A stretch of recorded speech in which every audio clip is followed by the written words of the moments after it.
Hello बच्चों। तो test number 122 पे आ गए। आज बेटा mid session test series phase number 2 है आप लोगों का। तो बच्चों रिवीजन टेस्ट, हाँ रिवीजन टेस्ट हो रहे हैं। इधर 3 रिवीजन टेस्ट हैं जिसमें पहला आपका रिवीजन टेस्ट है।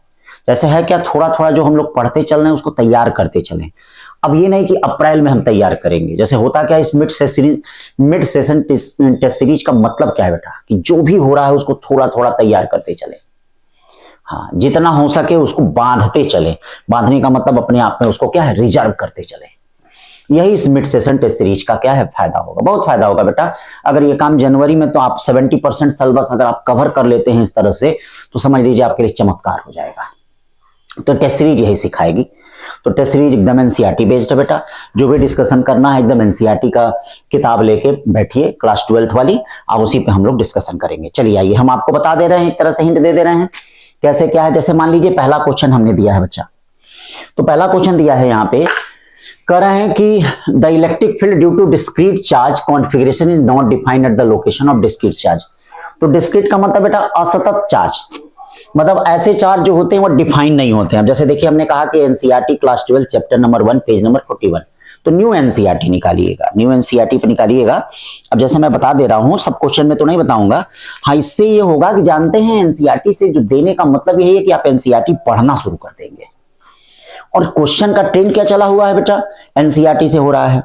तो अब मान लीजिए जैसे पेज नंबर 41 पे आएंगे, तो पेज नंबर 41 पे आएंगे बेटा, ये देखो जो ये 10वीं लाइन दी गई है पॉइंट्स टू पॉइंटर की, कि the electric field due to discrete charge configuration is not defined at the location of discrete charge. देखो वही लाइन मैंने दिया है, ठीक है भैया, सही बात है कि मतलब असतत चार्ज अगर हो तो उनके कारण क्या होगा, हाँ डिस्क्रीट चार्ज अगर होंगे तो किसी पॉइंट पे क्या है, नहीं डिफाइन हो पाएगा।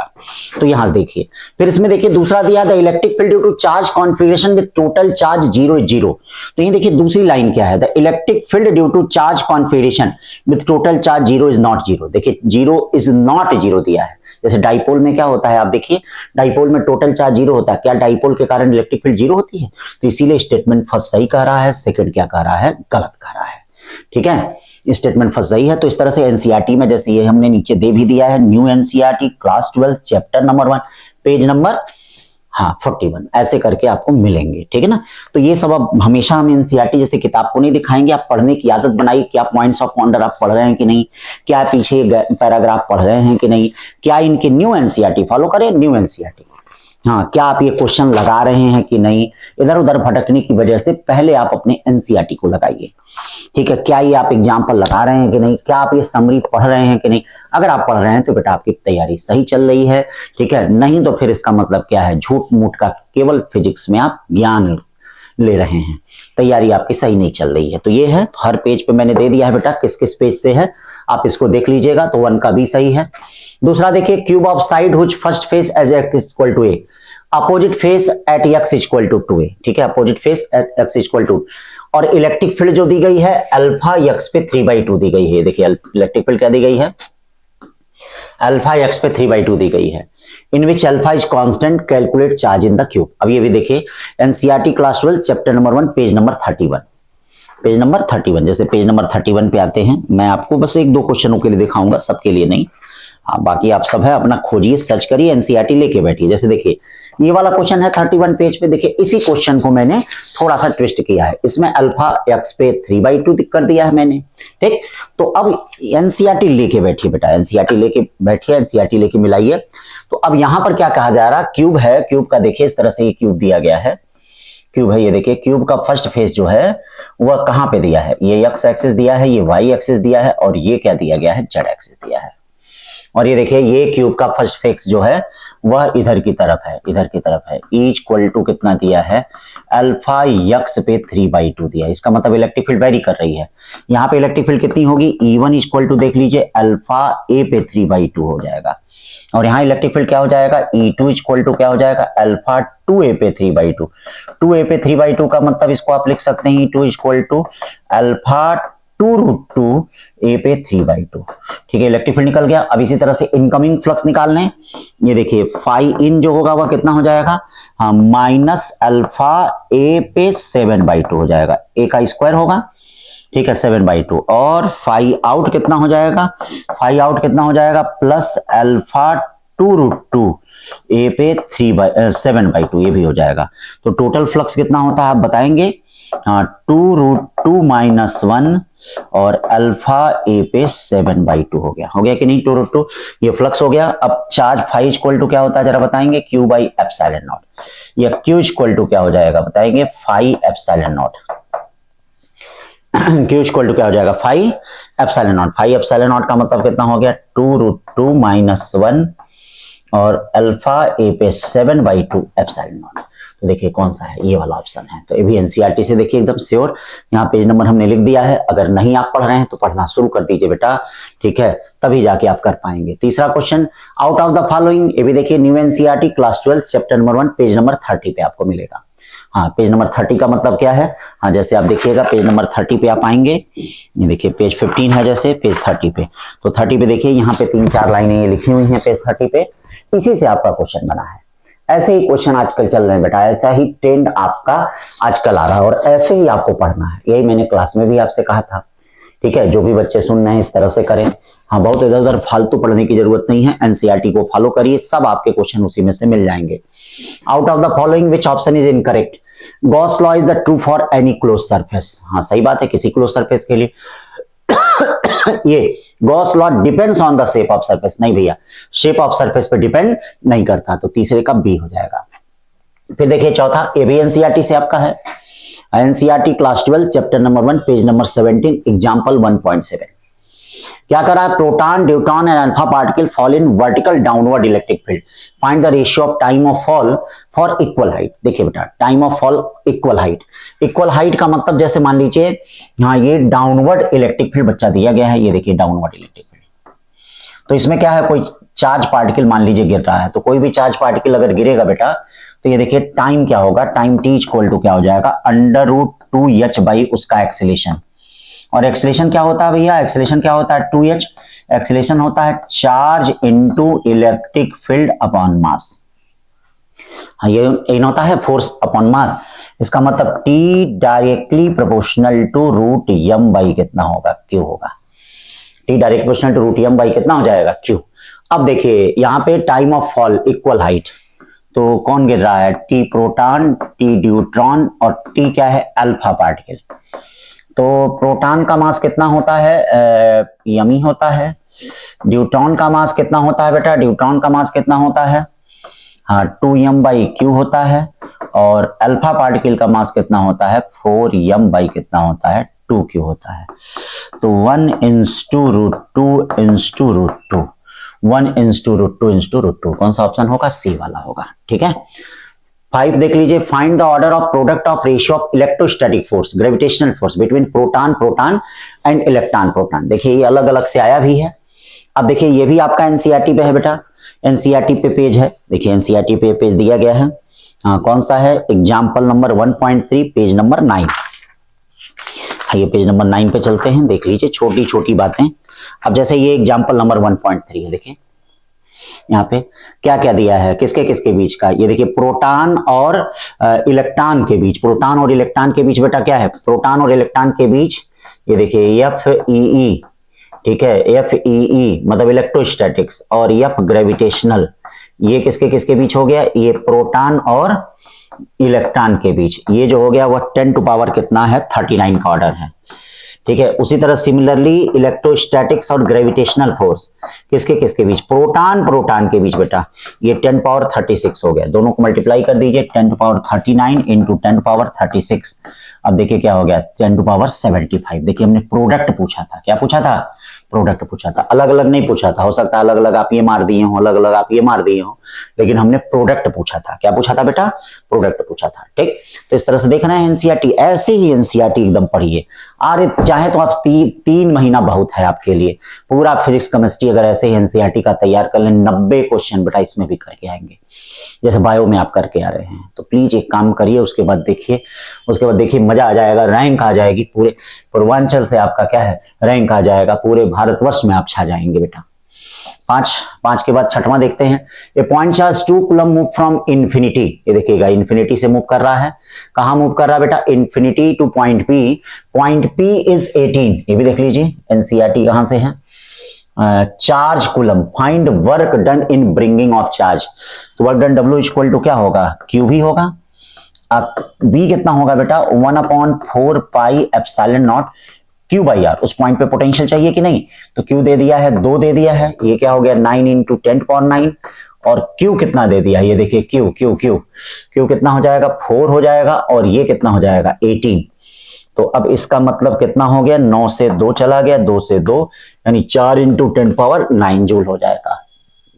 7वां, rubber tyres of aircraft are made slightly conducting. हाँ सही है, हाँ rubber tyres of aircraft are made slightly conducting when comb run through wet air attacks small bits of air. नहीं बेटा, जब वेट नहीं ड्राई एयर दिया है, जैसे एनसीईआरटी में दिया है, वो एनसीईआरटी के ही क्वेश्चन है, एग्जांपल 2.7 पे देखना, न्यू एनसीईआरटी से सारा है बेटा, न्यू एनसीईआरटी से, ठीक है। तो इसमें स्टेटमेंट फर्स्ट, हाँ rubber tyre aircraft are made slightly conducting, conducting बनाया जाता है, ठीक है, ताकि जो भी मैग्नेटिक फ्लक्स चेंज हो रहे हैं, मतलब मैग्नेटिक फ्लक्स में चेंज ना हो, जो भी इलेक्ट्रिसिटी अगर प्रोड्यूस हो रही है तो जमीन को ट्रांसफर कर दे, जिसके कारण पूरा एयरक्राफ्ट जो हो जाता है बच जाता है। यहां पर when comb run where dry hair होना चाहिए, वेट नहीं ड्राई हेयर, तो फर्स्ट सही है, सेकंड गलत है। फिर देखिए छोटे छोटी चीजें, पोलराइजेशन, पोलराइजेशन आप जानते हैं epsilon chi E, loss of electric potential to capacitor, ये electric field at the surface of charge conductor sigma upon epsilon naught, sigma upon 2 epsilon naught नहीं, potential energy of system of 2 charge in E, देखिए in variable electric field, in variable electric field है Q1 V1 plus Q2 V2 plus Q1 Q2 upon 4 pi epsilon naught R, ये होता है 8 के बाद 9, इन slab of material of dielectric constant K has the same area of plates, same area of plates of parallel plate capacitor but has thickness इतना, how is the capacitance change when the slab is inserted between the plates, initial capacitance C0। तो ये बताओ पहले capacitance कितना है, पहले capacitance कितना है, पहले कैपेसिटेंस C इक्वल टू क्या है, एप्सिलॉन नॉट A बाई क्या है D है।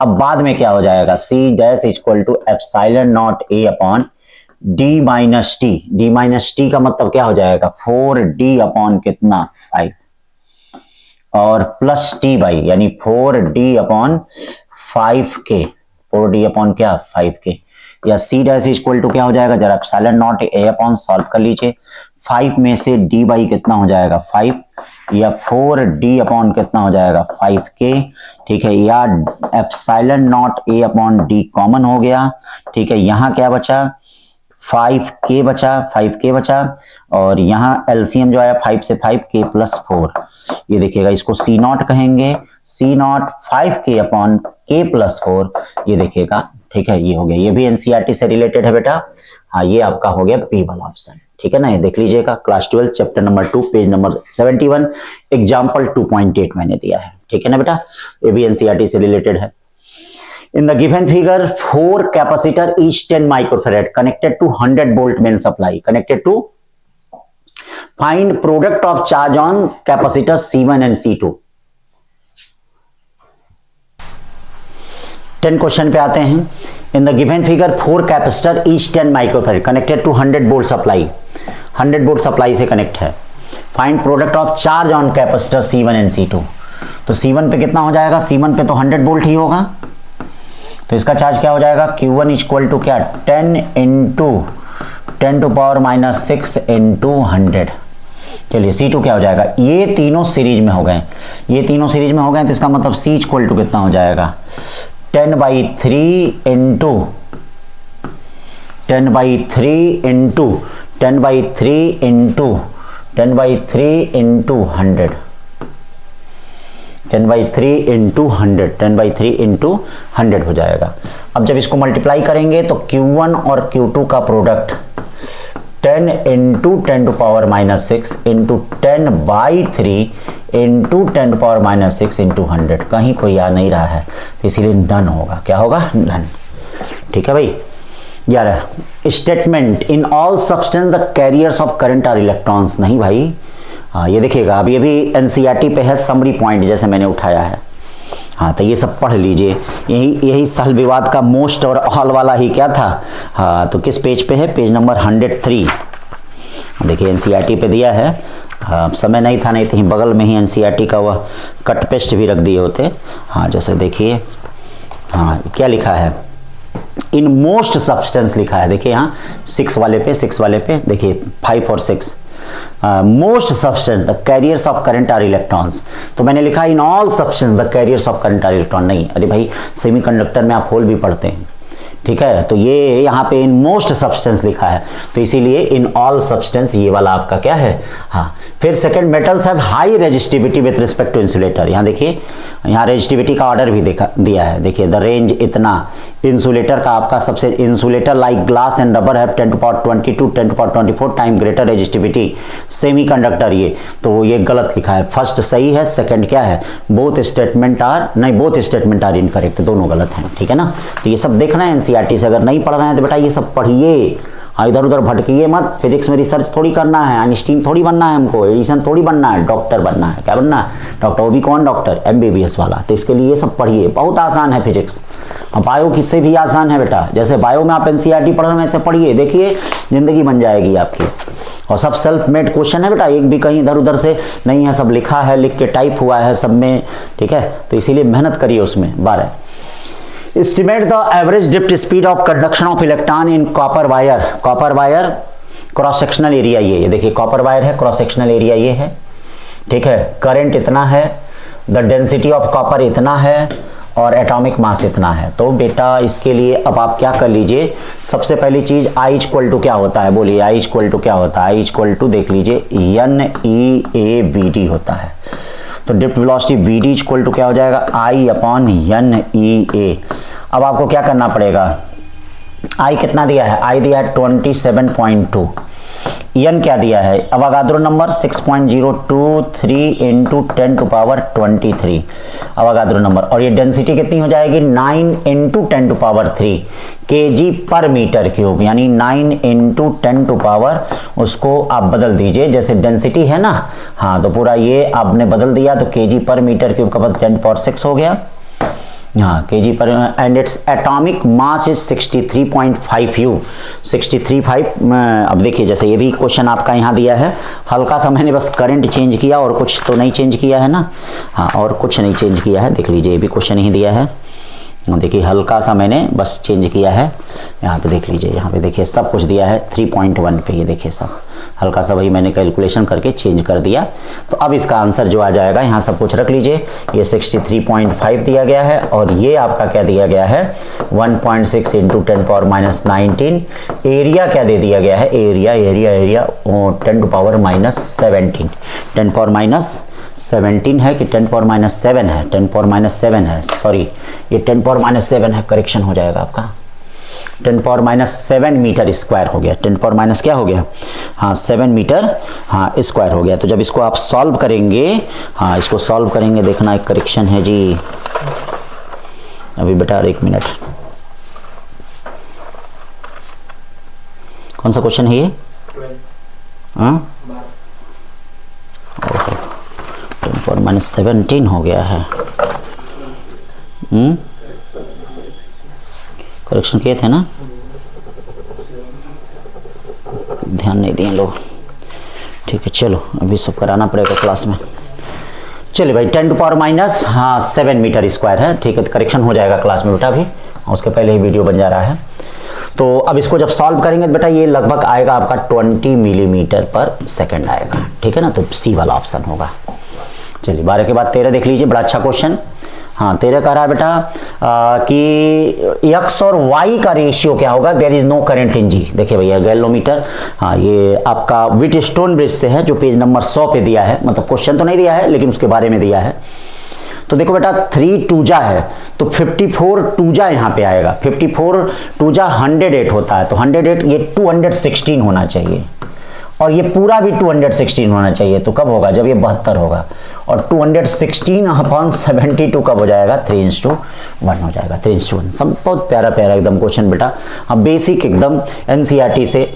Mobility is positive for positive charge, negative for negative charge, नहीं भैया एनसीईआरटी में लिखा हुआ है, जाइएगा पेज नंबर 53 पे, मोबिलिटी इज ऑलवेज पॉजिटिव लिखा हुआ है, ठीक है, जैसे मैं दिखा दे रहा हूँ, मोबिलिटी इज ऑलवेज पॉजिटिव लिखा है, मोबिलिटी जो वर्ड है उसको ही पॉजिटिव आपका एनसीईआरटी में लिखा हुआ है, तो इसीलिए बेटा इसको ध्यान दें एकदम। हाँ पेज नंबर इस पे, ये देखिए पेज नंबर 88 पे, हाँ देखिए लिखा है मोबिलिटी, यहाँ लिखा है हाँ, ये this can be both positive and negative ions. ये देखिए क्या है, an important quantity mobility defined magnitude of drift velocity per unit. देखिए मैग्नीट्यूड दिया है, मैग्नीट्यूड करके दिया है, ठीक है। तो यहाँ मोबिलिटी जो होती है वो पॉजिटिव होती है, ठीक है ना। हाँ, both positive and negative. This can be, यहाँ पे लिखा हुआ है मोबाइल चार्ज, तो मोबिलिटी इज प्रैक्टिकल यूनिट, ये सारी चीज़ें लिखी गई हैं। तो देखो यहाँ पे मैग्नीट्यूड लिया जाता है, तो इसका मतलब कहने का मतलब है कि मोबिलिटी जो है वह क्या है, हाँ पॉजिटिव है। तो बहुत ज़्यादा इसमें इधर उधर नहीं, ठीक है भाई। तो अब देखिए इसमें क्या लिखा है, in the presence of electric field path of charge particle straight line, नहीं कर्व होता है थोड़ा सा। C rho M upon N square tau for metals N independent of temperature, N independent of, हाँ टेम्परेचर, सही बात है, एन टेम्परेचर से इंडिपेंडेंट होता है। मेटल्स में इंडिपेंडेंट होता है क्योंकि टाइटली बॉन्ड इलेक्ट्रॉन होते हैं। और insulator and semiconductor temperature increase N also increase. देख लीजिए ये भी एनसीईआरटी में यहाँ पे लिखा हुआ है, देखिए पेज नंबर, ये सब पेज नंबर 91 में देख लीजिए, देखिए सब लिखा है, ये फार्मूला लिखा है। रो क्या है आपका, एन देखिए, n of free electron per unit volume and between tau we increase temperature average the average time of collision in metals n not depend on the temperature, ठीक है। और यहाँ लिखा है insulator and semiconductor n increase with the temperature, देखिए लिखा है। Electron move in the direction of electric field, kinetic energy हाँ डिक्रीज, सही बात है। सी है, डी है, ई है, तो सी वाला सही होगा। The resistance of platinum wire, platinum resistance thermometer at the ice point is 5 ohm, at the ice point is 5 ohm and the steam point is 10 ohm and the thermometer is inserted in hot bath, the resistance of platinum इतना, calculate the temperature, calculate temperature, T का मतलब क्या हो गया, T equal to RT minus R0, R100 minus R0, ठीक है, into कितना हो जाएगा, इंटू 100। चलिए भैया RT कितना है, RT यहाँ पे कितना दिया गया है, RT दिया गया है यहाँ पे देख लीजिए, हाँ ये दिया गया है, हाँ 20 ओम दिया गया है। तो 20 माइनस R कितना है 5, और ये कितना है भैया 20, नहीं ये है आपका 10 माइनस कितना 5 इंटू 100, 20 माइनस 15 हो गया, 10 माइनस 5 कितना हो गया 5 हो गया। देखिए एकदम फार्मूले वाइज हैं, 300 डिग्री सेंटीग्रेड, ठीक है। थोड़ा सा मैंने चेंज किया है डेटा, हाँ लेकिन एकदम वही है। Straight wire of mass 4 kg and length 4 metre carries a current of 10 ampere, it is the suspended in the mid in air by uniform horizontal magnetic field, find value of. ये देखिए class 12 chapter number 4 page number 111 example 4.1 का है। क्या कह रहा है बेटा, यहाँ पे यही कहा जा रहा है कि ये किससे, mg से बैलेंस हो रहा है। mg इक्वल टू क्या हो जाएगा बताइए, हाँ BIL हो जाएगा, या B इक्वल टू क्या हो जाएगा बाबू, mg अपॉन IL हो जाएगा। mg अपॉन कितना हो जाएगा IL। mg का मतलब कितना हो गया भैया, mg का मतलब दिया ही है, हाँ 4 दे दिया है, g 10 दे दिया है, I कितना दे दिया है भाई, I 10 दे दिया है, L कितना दे दिया है 4 मीटर दे दिया है, सब कट गया 1 टेस्ला आएगा। कितना आएगा 1 टेस्ला आ रहा है, ठीक है ना। फिर उसके बाद देखिए 17 question, A parallel currents repel and anti parallel current attract. देख लीजिए जहां दिया है समरी पॉइंट्स टू पॉन्डर में, ampere current repel and anti parallel current क्या गलत दिया है, parallel current attract and anti parallel current repel होना चाहिए। स्टेटमेंट फर्स्ट गलत। स्टेटमेंट सेकंड क्या कह रहा है, ampere circular law is not independent of Biot-Savart law. नहीं भाई डिपेंडेंट है, हाँ नॉट इंडिपेंडेंट लिखा है, नॉट इंडिपेंडेंट मतलब डिपेंड कर रहा है, ये लिखा है ना, तो इसका मतलब सही है। नॉट इंडिपेंडेंट का मतलब डिपेंड करना, नॉट इंडिपेंडेंट, ये एनसीईआरटी की लाइन है, देख लीजिए खुद पॉइंट ऑफ ऑर्डर में दिया है। अब ऐसे ही लाइन रहेगी, आप अगर नहीं ध्यान देंगे तो कंफ्यूज हो जाएंगे। जैसे पेज नंबर 133 है, 133 तो कुछ दिखा भी दे रहे हैं, हाँ उसको पिटा एकदम। देखिए ये वाला जो है स्टेटमेंट सेकंड, ये देखिए पॉइंट्स टू पॉन्डर में 4, ampere circular law is not independent of Biot-Savart law, ठीक है। तो वही लाइन मैंने आपको दे दी थी। नॉट डिपेंडेंट का मतलब डिपेंड करता है, इसका मतलब सही दे रहा है। क्या दे रहा है, सही दे रहा है। तो स्टेटमेंट फर्स्ट गलत है, स्टेटमेंट सेकंड सही है। Two long and parallel straight wire, ये देखिए two long and parallel straight wire and B carry current 8 ampere and 5 ampere. ये देखिए एक 8 एम्पियर रख रहा है और एक क्या रख रहा है 5 एम्पियर रख रहा है। Same direction, separate by A distance of 4 centimetre, find the force on 10 centimetre section. तो ये फोर्स क्या होता है बेटा, म्यू नॉट अपॉन 2 पाई I1 I2 L upon R। चूंकि करंट सेम डायरेक्शन में तो अट्रैक्टिव होगा, सब रख दो तो आ जाएगा। ये भी देख लो, एक्सरसाइज का क्वेश्चन है। Ammeter is form due to resistance of galvanometer 60 ohm and shunt resistance, ये ठीक है। ये देखिए ये आपका गैल्वेनोमीटर है और इसके पैरेलल में आप क्या जोड़ रहे हैं, ये देखिए शंट जोड़ रहे हैं और ये सर्किट में आपका 4.98 ओम है और ये देखिए ये आपका जो सोर्स वोल्टेज है वह कितना है, 10 वोल्ट है। ये भी देख लीजिए, सब एनसीईआरटी से बेटा, कोई एनसीईआरटी के बाहर का नहीं है। तो जब इसका आप इक्विवेलेंट निकालेंगे, ये देखिए जब इसका इक्विवेलेंट निकालेंगे तो ये इक्विवेलेंट लगभग 0.02 ही आ जाएगा। हाँ ठीक है ना, 0.02 ही है और 0.02 और 9.98 को जोड़ेंगे तो 5 आएगा, 5 2 जा 10 × एम्पियर। देखिए एक लाइन का हो गया। 20 24 length wire converted to equilateral triangle side A. अब जहां जिस चैप्टर में मैग्नेटिक मोमेंट दिया उसी के बारे में दिया है। आप जानते हैं कि मैग्नेटिक मोमेंट क्या होता है, m = NIA होता है। एकदम एनसीईआरटी रख के मिलाइए बाबा, एक एक क्वेश्चन बेटा, एक एक क्वेश्चन मिलाइए, एकदम समझ लीजिए। आपको एकदम पढ़ने में 3 महीने में मजा आ जाएगा। आप समझ जाएंगे कि 3 महीने से क्वेश्चन कहां से आता है, कैसे क्वेश्चन बनता है, ठीक है। और खुद अभी देखिएगा 10-15 दिन में जेईई का इम्तहान, आप देखिएगा कितना एनसीईआरटी फॉलो किया है।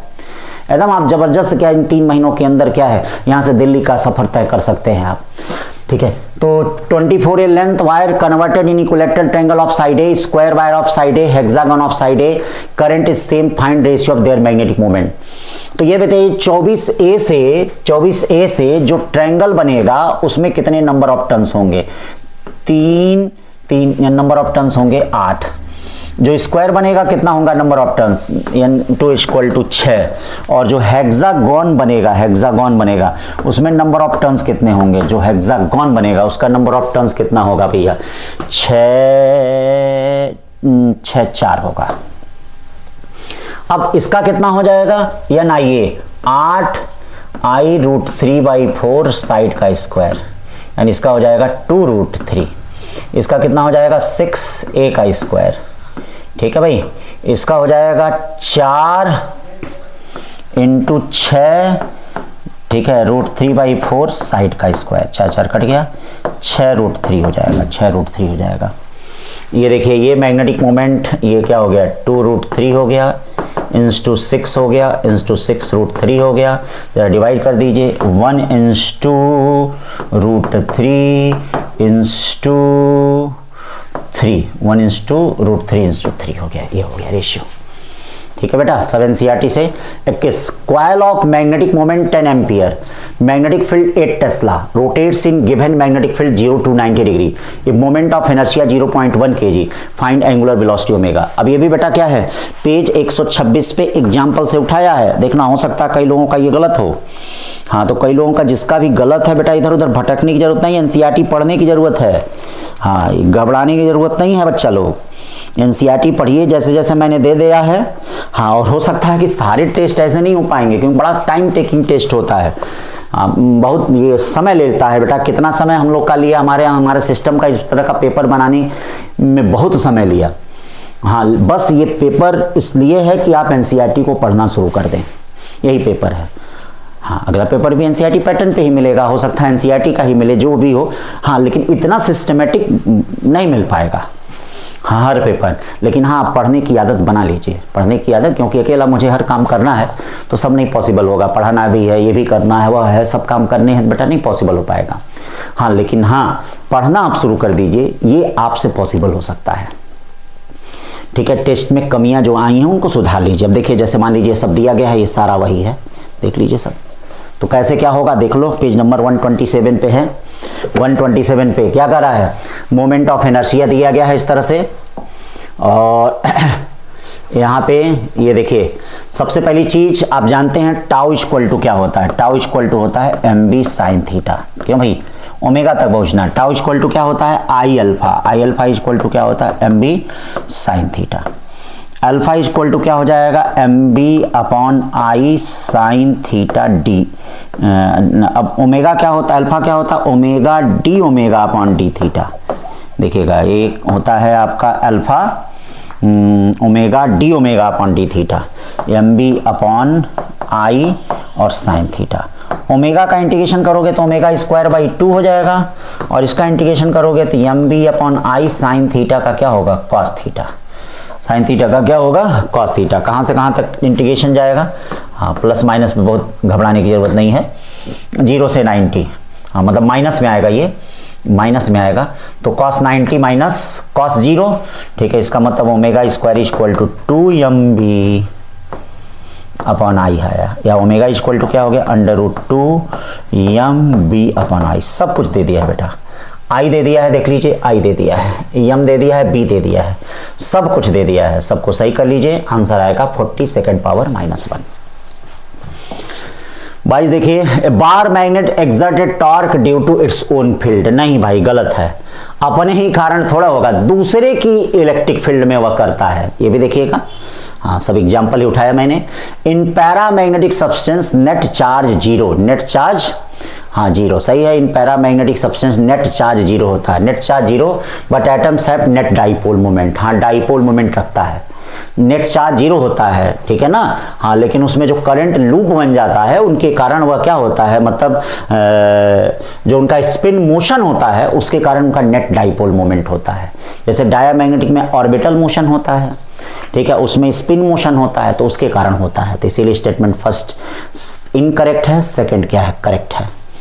परफेक्ट डायामैग्नेटिक देख लीजिए, पेज नंबर 148 पैराग्राफ 3 पे है। हाँ फॉर परफेक्ट डायामैग्नेटिक सब्सटेंस काई क्या होता है -1, म्यू आर क्या होता है 0। हाँ मेजनर इफेक्ट में मैंने आपको बताया था, मेजनर इफेक्ट, ठीक है, क्लास में डिस्कस हुआ है सब। Short bar magnet placed with the axis 30 degree with the uniform external magnetic field, uniform external magnetic field of 5 Tesla. What is the magnitude of magnetic moment, magnitude of magnetic moment, तो बेटा आप जानते ही हैं tau कितना होता है, tau equal to कितना होता है बोलिए, mb क्या हो जाएगा, sin 30 हो जाएगा। टाउ कितना है बच्चा, टाउ जो दिया है 10 × 10⁻² दिया है, यम कितना दिया है, यम कितना दिया है बेटा, यम है, बी कितना है 5 टेस्ला 1/2, या यम इक्वल टू कितना हो जाएगा भाई 20/5 × 10⁻², 0.4 × 10⁻² का मतलब 0.04, ये देखिएगा 0.04 एम्पियर मीटर स्क्वायर।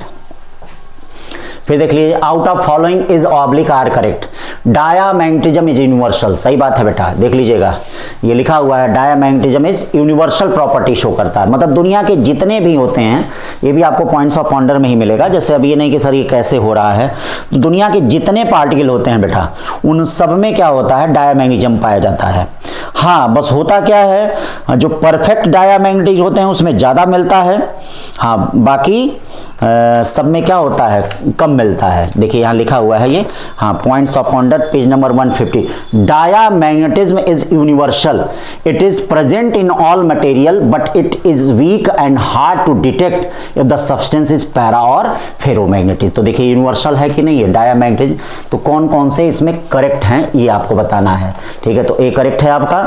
बी कह रहा है ferromagnetic property depends on temperature, सही बात है, काई इनवर्सली प्रोपोर्शनल टू टेम्परेचर होता है।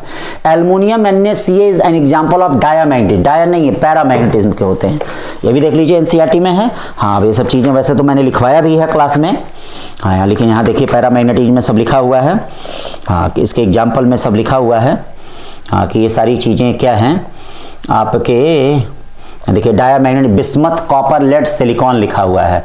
आप पैरामैग्नेटिज्म में यहाँ पे एग्जाम्पल में हाँ ये लिखा हुआ है सब एल्युमिनियम सोडियम कैल्शियम, तो ये पैरामैग्नेटिज्म के हैं, ठीक है, देखिए यहाँ पे लिखा है पैरामैग्नेटिज्म, हाँ फॉर ये, तो ये चीज ध्यान दीजिए। तो इसीलिए दूसरा वाला तीसरा वाला गलत। मोनोपोल एग्जिस्ट इन नेचर, नहीं भैया, जब भी होगा तो प्लस और माइनस के कारण होगा। When magnet cut perpendicular to its length, हाँ पोल स्ट्रेंथ नहीं, पोल स्ट्रेंथ नहीं हाफ होती है। जैसे मान लीजिए अगर ऐसे काटा जाए, ये देखिए सब क्लास में पढ़ाते हो सब छोटा छोटा ये सब लाइन डिस्कस, ऐसे काटने पे पोल स्ट्रेंथ पे प्रभाव नहीं पड़ता, केवल ए और बी सही है, ए और बी सही है, तो कौन सा होगा, बी वाला होगा, 25 का B. A current in circuit fall from 5 ampere to 0 ampere in 0.1 second. If an average EMF of 200 volt induced, find self induction of coil. तो इक्वल टू क्या हो जाएगा, -L di बाई कितना हो जाएगा, dt हो जाएगा।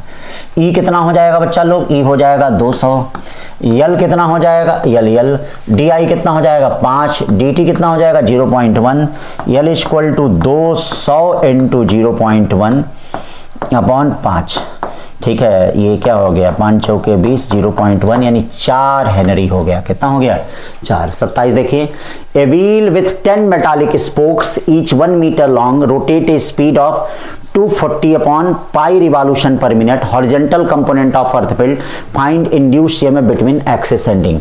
आप जानते हैं कि जो इंड्यूस्ड ईएमएफ होता है वह नंबर ऑफ स्पोक से इंडिपेंडेंट होता है, और यह जो इंड्यूस्ड ईएमएफ होता है वह हाफ कितना बी ओमेगा आर स्क्वायर से रिप्रेजेंट करता है, half B omega R square से रिप्रेजेंट करता है, half B omega R square से, हाँ ये देखिए रिप्रेजेंट करता है, half B omega R square से रिप्रेजेंट करता है। या ये देखिए हाफ हो गया, बी कितना हो गया बच्चा लोग 0.1 इंटू 10 टू पावर -4 हो गया। ओमेगा 2 पाई एफ, एफ क्या होगा देखो, ये 60 से रिवॉल्यूशन पर सेकंड में बनाना पड़ेगा, तो 60 से जब रिवॉल्यूशन पर सेकंड में बनाना पड़ेगा तो 6 से कितनी बार जाए, 6 चौके 24, 4 अपॉन कितना हो जाएगा पाई, हाँ 6 चौके 24, 4 अपॉन पाई हो जाएगा, 4 अपॉन कितना हो जाएगा पाई, तो 4 अपॉन पाई हो जाएगा इंटू आर, आर कितना है 1 हो गया। अब देखिए पाई से पाई का हिसाब हो गया, 2 से 2 का हिसाब हो गया, हाँ ये क्या हो गया भैया 4 दूनी 8 यानी 0.8 इंटू 10 टू पावर -4, ठीक है इन हो गया। हाँ 6 चौके 24 कहीं कोई गड़बड़ी, 0.8 इंटू 10 पावर -4 तो दिया ही नहीं है, इसका मतलब नन वाले पे टिक करो, जब दिया ही नहीं है तो क्या झूठ में टेंशन लेने का। हाँ 28 कमला पेडल्स स्टेशनरी बाइकिल, करा है कि नंबर ऑफ टर्न्स दे दिया है, एरिया दे दिया है, रोटेट इतना है, मैग्नेटिक फील्ड इतना दिया है, what is the maximum voltage generated in coil. तो बेटा मैक्सिमम वोल्टेज जनरेटेड का मतलब क्या हो जाएगा, इक्वल टू देख लीजिए एन बी ए ओमेगा, या एन बी ए ओमेगा क्या होता है 2 पाई एफ होता है। एन का मतलब क्या हो जाएगा भैया, हाँ एन का मतलब यहाँ पे हो गया 100। चलिए बी का मतलब क्या हो गया जरा बताइए 2, ए का मतलब हो गया 1, 2 पाई, एफ का मतलब कितना हो गया, एफ का मतलब हो गया 2 अपॉन पाई, पाई से पाई कट गया, 2 2 4 2 8, ये तो 800 आ रहा, अरे ये भी तो नहीं दिया है जी, तब डी वाला होगा। चलो देख लीजिए new NCERT class 12 chapter number 6 page number 172 example 6.10 है। फिर 28 के बाद 29, हाँ self inductance of long solenoid दिया ही है, induced power of the rod ये होता है, ratio of electrical energy stored magnetic energy stored पर यूनिट वॉल्यूम ये होता है, और एक रिंग है, हाँ रिंग है किसी भी मैग्नेटिक फील्ड में, तो अगर श्रिंक कर रही है तो उसका ये देखिए श्रिंक कर रही है तो ये देखिए इंड्यूस्ड ईएमएफ क्या होता है equal to D upon D T, phi का मतलब भी ये हो गया, या equal to D upon D T, B phi कितना हो जाएगा पाई आर स्क्वायर, या इक्वल टू क्या हो जाएगा B pi R square 2r D R by D T, 2r D R by D T, तो ये देख लीजिए क्यू वाला हो जाएगा, ठीक है ना। तो इसका कौन सा सही हो जाएगा भाई बी, सी का देखिएगा सी का पी, सी का पी, हाँ सी का पी, बी का एस, ए का आर, हाँ सही है, डी का क्यू, हाँ सही है। 30 देख लीजिए, out of following is oblique are correct, magnetic flux increase to 5 times, self inductance also become 5 time. गलत है बेटा, आपके दिमाग में आया होगा कि एल इक्वल टू क्या होता है 5/I होता है, ठीक है, अगर ये 5 गुना बढ़ाएंगे तो ये भी बढ़ जाएगा, गलत है बेटा, फाई डायरेक्टली प्रोपोर्शनल टू आई होता है, अगर इसको 5 गुना बढ़ाएंगे तो ये खट से आई 5 गुना बढ़ जाएगा, तो जब ये 5 गुना बढ़ जाएगा तो कैंसिल हो जाएगा, इसका मतलब एल रिमेन कांस्टेंट, मैंने पहला क्या है गलत। Lenz law based on conservation of energy सही है, square coil converted to circular coil in uniform magnetic field, हाँ ठीक है, square coil converted to circular coil in uniform magnetic field, ठीक है, इंड्यूस्ड करंट एंटी क्लॉकवाइज, तो ये देखिए सबसे पहले स्क्वायर कॉइल है, ये सर्कुलर कॉइल में कन्वर्ट हो जा रहा है इनवर्ड मैग्नेटिक फील्ड में, तो आप जानते हैं कि इनवर्ड मैग्नेटिक फील्ड को क्या मान लेंगे आउटवर्ड, और ये देखिए करंट क्या एंटी क्लॉकवाइज है, एंटी क्लॉकवाइज है, हाँ सही तो बोल रहा है भैया, करंट क्या है एंटी क्लॉकवाइज, हाँ देखिए मैग्नेटिक फील्ड ऊपर होगा तो करंट एंटी क्लॉकवाइज होगा, मतलब ये भी सही है ये भी सही है, ठीक है। In concentric circular coil when inner radius increase coefficient of mutual induction decrease, ये देख लीजिए मान लीजिए ये R1 दिया है, ये बेटा R2 दिया है, तो जो क्या होता है, जो ये क्या दे रहा है, in concentric circular coil inner radius increase, inner radius हाँ इंक्रीज, तो इनर रेडियस इंक्रीज अगर करेंगे coefficient of mutual induction decrease, coefficient of mutual induction decrease, कुछ गलती हो गई है क्या है भाई, ठीक है, कोएफिशिएंट ऑफ म्यूचुअल इंडक्शन, हाँ coefficient of mutual induction decrease, coefficient of mutual induction जो होता है directly proportional to R1 square upon R2 होता है। तो अगर इनर रेडियस इंक्रीज कर रहे हैं तो म्यूचुअल इंडक्शन क्या इंक्रीज करना चाहिए, गलत हो गया line. In open circuit flux change then induced EMF and induced current both, हाँ बोथ प्रोड्यूस्ड, हाँ बोथ क्या होना चाहिए, प्रोड्यूस्ड होना चाहिए, बोथ प्रोड्यूस्ड नहीं, केवल ईएमएफ होगा करंट नहीं होगा, तो इसीलिए ये भी गलत हो गया। तो केवल बी और सी नहीं सही है, तो चलिए इसका करेक्शन करा दिया जाएगा, बी और सी नहीं सही है, केवल बी और सी ही सही है, केवल बी और सी ही सही है, ठीक है ना बेटा, हाँ बी और सी ही सही है। ओहो ये भी गड़बड़ हो गया, बी सी डी, किसी में बी सी खाली नहीं है किसी में नहीं है बी सी, चलिए कोई बात नहीं। अब देखिए इसमें match the following impedance of LCR circuit, impedance of LCR circuit, ठीक, हाँ निकल जाएगा। वाटलेस करंट कंपोनेंट IRS में sine phi, step up transformer, secondary का नंबर ऑफ टर्न्स प्राइमरी ज्यादा होता है, सेकेंडरी का वोल्टेज प्राइमरी ज्यादा होता है, सेकेंडरी का करंट प्राइमरी कम होता है, बैंडविड्थ R/L सही है। 44 millihenry inductor is connected to 220 volt 50 hertz, RMS value of current in the circuit, देखिएगा भैया RMS value of current in the circuit, तो 44 मिली हेनरी, तो RMS वैल्यू क्या हो जाएगा भैया, IRMS इक्वल टू VRMS, ठीक है, अपॉन Z हो जाएगा। तो VRMS कितना हो गया भैया 220, हाँ 220 ही है VRMS, और Z क्या हो जाएगा ओमेगा L, ओमेगा L का मतलब क्या हो गया भाई 2πfL, सब रखेंगे तो ये देखिए ये कितना आ जाएगा, IRMS आ जाएगा 15.9, देख लीजिएगा class 12 chapter number 7 page number 200 exercise का क्वेश्चन है 7.3, 32 के बाद 33। रजिस्टर 30 ओम, एक रजिस्टर दिया है 30 ओम, देख लीजिए रजिस्टर दिया है 30 ओम दिया है, क्या दिया है 30 ओम, चलिए भैया रजिस्टर हो गया 30 ओम, और फिर इंडक्टर दिया है, आइए इंडक्टर दिया है, इंडक्टर दिया 1/4 पाई हेनरी, और ये किससे कनेक्ट है AC 500 वोल्ट, मतलब 500 वोल्ट हो नहीं सकता है, क्वेश्चन में तो हो ही सकता है 80 hertz. Find the peak value of current, तो पहले RMS निकालें, IRMS क्या होगा, VRMS दिया ही है 500 वोल्ट, अब Z क्या होगा, Z में होगा R² प्लस 2πfL का होल स्क्वायर, चलिए भैया 500 हो गया।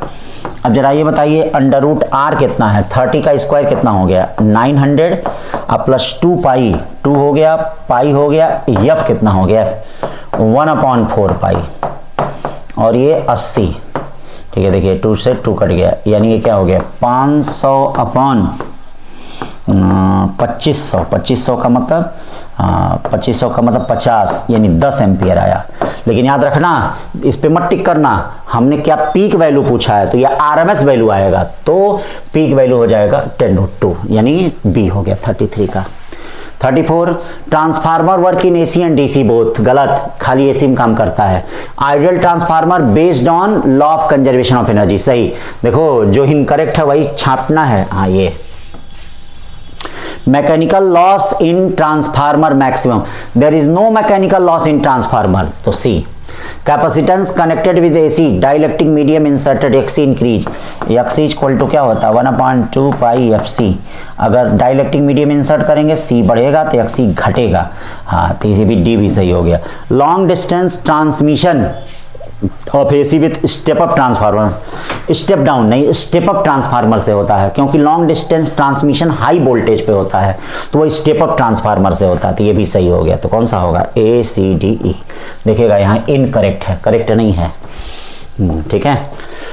Statement first, when power loss of circuit zero, current in circuit is called wattless current. Yes, in pure inductor circuit power loss is zero. हाँ सही है, हाँ स्टेटमेंट फर्स्ट और सेकंड दोनों सही है। ठीक है, करा substance occupies express density keeping significant figure 4.8, class 11th का है, chapter number 1 page number 6 example 1.2। फिर mass depends on GHV the formula of mass. अब इसको आप ये एग्जाम्पलर का क्वेश्चन है, हाँ 11th के एग्जाम्पलर का क्वेश्चन है, तो उसमें आपका ये देखिएगा, ये हो सकता क्वेश्चन आ भी जाए। HV माने वेलोसिटी है, HV upon G, H Planck constant, V velocity, G, तो इसमें रखेंगे तो डायमेंशनली करेक्ट आएगा ये।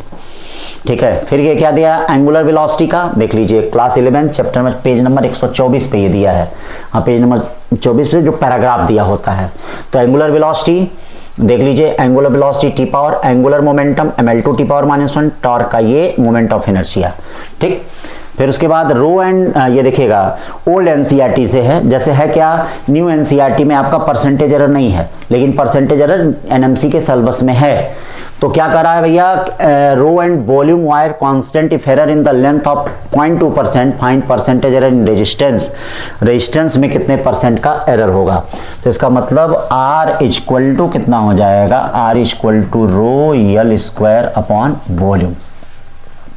तो delta R upon R into 100, V और रो में कोई नहीं है, 2 delta L upon L into 100, तो 0.2 रखेंगे तो क्या आ जाएगा 0.4%, 0.4%। 40, in considering circular motion of an object under the gravitational influence of another object, linear momentum is not conserve. सही बात कर रहा है, एंगुलर मोमेंटम कंजर्व रहता है, लीनियर मोमेंटम बेटा नहीं कंजर्व रहता है। जैसे मान लीजिए ये सन है और इसके चारों तरफ पृथ्वी घूम रही है, तो ये ध्यान दीजिए लीनियर मोमेंटम की दिशा बदलती है, यहाँ ऐसे होगी, यहाँ ऐसे होगी, हाँ तो ये सही बोल रहा है। Gravitational shielding is possible in nature, नहीं ग्रेविटेशनल शिल्डिंग नहीं पॉसिबल है बेटा, जाके देख लेना नई एनसीईआरटी में पॉइंट्स टू पॉन्डर 1 और 9 ये हमने दिया है, तो इसको देख लेना, 9 वाले पे लिखा है gravitational shielding is not possible, लेकिन हमने लिख दिया पॉसिबल। तो स्टेटमेंट फर्स्ट सही है, स्टेटमेंट सेकंड गलत है, तो इसीलिए कौन सा सही होगा, बी। 40 के बाद 41, find the ratio of gravitational potential energy of system of gravitational potential at centre when 4 unit mass place at the corner. तो ध्यान देना यहाँ पे 4 यूनिट मास हैं, जैसे ये क्या दिया गया है, ये यहाँ है, यहाँ है, यहाँ है, यहाँ है, 1 है, 1 है, 1 है, 1 है।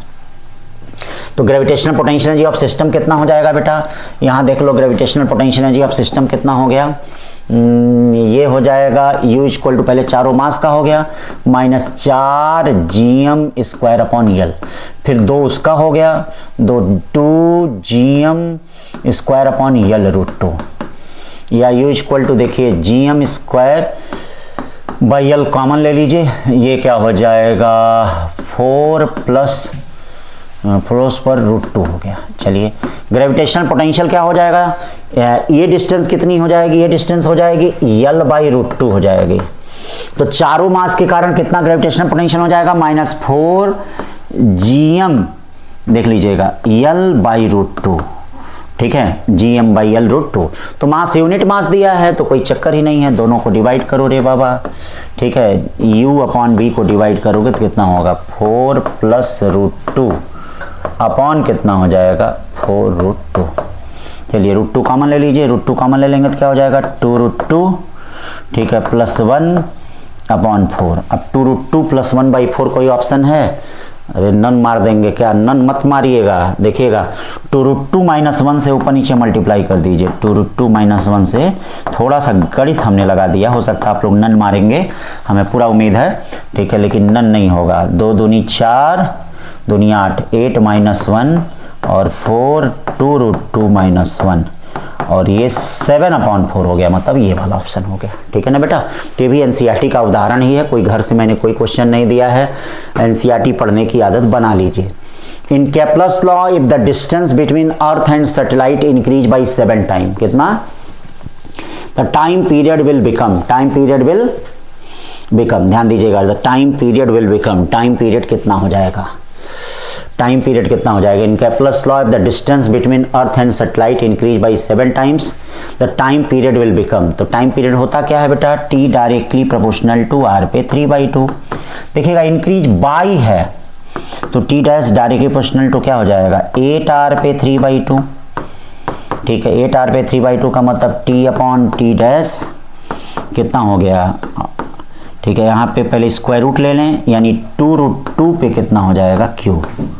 2√2 पे क्यूब का मतलब कितना हो गया बेटा, 2 दूनी 4 दूनी 8, 8 2√2 यानी कितना हो जाएगा 16√2।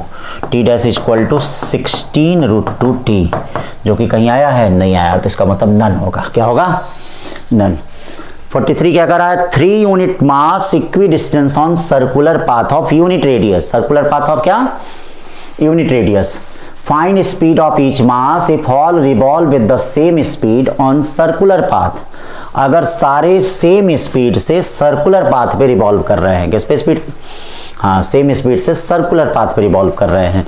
तो यहाँ देखो बच्चा लोग क्या कह रहा है कि इस तरह से ऐसे 3 मास इक्वी डिस्टेंस हैं, यहाँ है, यहाँ है, यहाँ है, यानी इक्विलैटरल ट्रायंगल पे हैं। चलिए भाई, ठीक है, इक्विलैटरल ट्रायंगल पे किसी एक पे, जैसे मान लीजिए ये x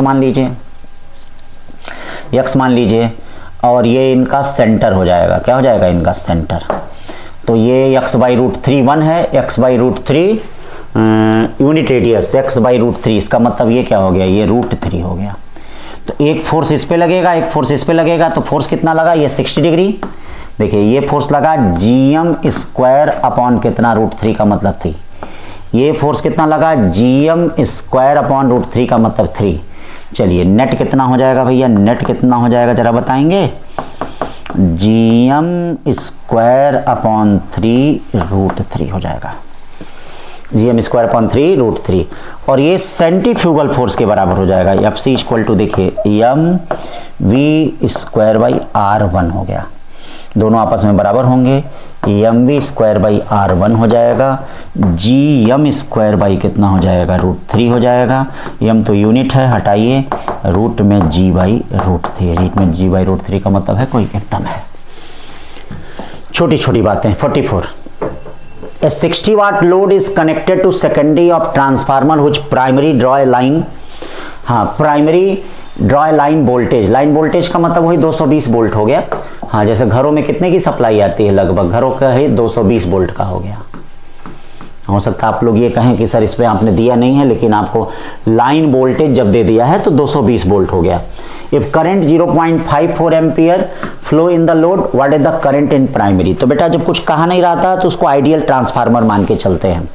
तो सबसे पहले ये देखिए लोड दे दिया है, लोड का मतलब क्या होता है, ये देखिए लोड का मतलब जो होता है वह होता है आपका BPIP, sorry,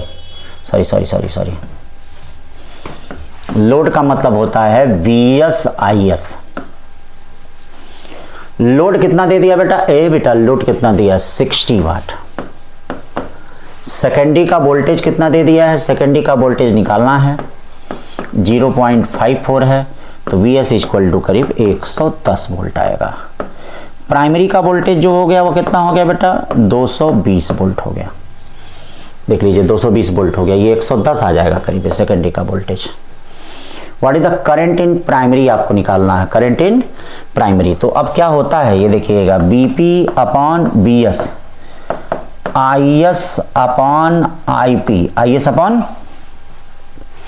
IP, BP upon VS, BP upon VS का मतलब 220। अब VS कितना हो गया 110, IS कितना हो गया 0.54, और ये कितना हो गया IP, तो क्या होगा 0.27। देखिएगा एग्जाम्पलर का क्वेश्चन है, class 12 chapter number 7, question number कौन सा है 24। 44 के बाद चलते हैं बेटा अब 45 पे। There are 2 coils A and B separate with some distance, current of 2 ampere flow through A। देखिएगा 2 कॉइल हैं, हाँ 2 कॉइल हैं। आप जानते हैं कि म्यूचुअल इंडक्शन जितना इसके कारण इस पे म्यूचुअल इंडक्शन होता है, उतना ही इसके कारण इस पे म्यूचुअल इंडक्शन होता है। ठीक है, तो म्यूचुअल इंडक्शन निकाल दीजिए। बोलिए म्यूचुअल इंडक्शन क्या हो जाएगा, phi अपॉन I।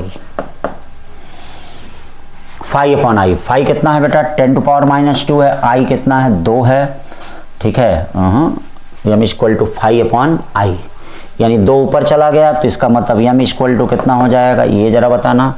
2 का मतलब 0.5 यानी 5 मिली हेनरी हो गया। अब देखो इसमें 10 एम्पियर करंट फ्लो करने लगा, तो देखिए म्यूचुअल इंडक्शन इसके कारण जितना इस पे होगा उतना ही इसके कारण इस पे होगा, लेकिन फ्लक्स अब चेंज हो जाएगा, एम वही रहेगा, ठीक है, फाई डैश हो जाएगा, करंट भी चेंज हो गया, लेकिन म्यूचुअल इंडक्शन वही रहेगा, जितना इसके कारण इस पे होता उतना इसके कारण, देखते होंगे एनसीईआरटी में लिखा होता है M21 M12, तो phi dash equal to MI dash. MI dash कितना होता है जरा बता दीजिए। MI डैश का मतलब यम कहाँ है भाई, यम कहाँ है भाई, अरे यम 5 मिली हेनरी, और ये कितना हो गया 10, तो 50 मिली वेबर, 50 मिली वेबर हो गया। ये देखिएगा NCERT exemplar class 12 chapter number 6 question number 21 है।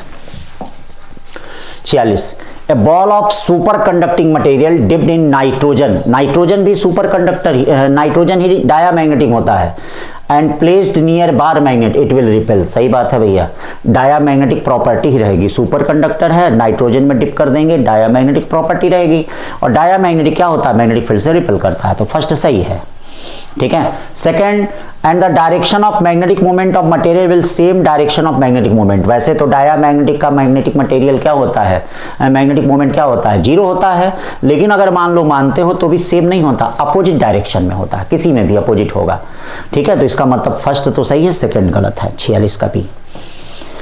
Charge particle would continue to move with constant velocity in following region, ठीक है। तो करा कि इनमें से कौन कौन सा सही है, तो पहली बात बताओ, जहां E 0 होगा वहां B नॉट 0 होगा, सही बात है। जहां E 0 होता है वहां B नहीं 0 होता है, वहां तो चार्ज पार्टिकल सर्कुलर पाथ पे घूमता है या सेम डायरेक्शन में निकल जाता तो उसकी स्पीड कांस्टेंट रहती है, तो ये सही होगा। फिर क्या करा है, B E not 0 B not 0, तो कब हो सकता है, जैसे इलेक्ट्रिक फील्ड ऐसे दिया गया हो, मैग्नेटिक फील्ड ऐसे दिया गया हो, और इलेक्ट्रोमैग्नेटिक वेव की प्रॉपर्टी हो जाती है जो उसके प्लेन के परपेंडिकुलर, तो ये भी सही है। डी कह रहा जहां E 0 वहां B 0 हो सकता है भैया, जहां E न हो B न हो, चार्ज पार्टिकल क्या है, किसी एक्सटर्नल फोर्स के कारण मूव करे, सही है, कोई दिक्कत नहीं।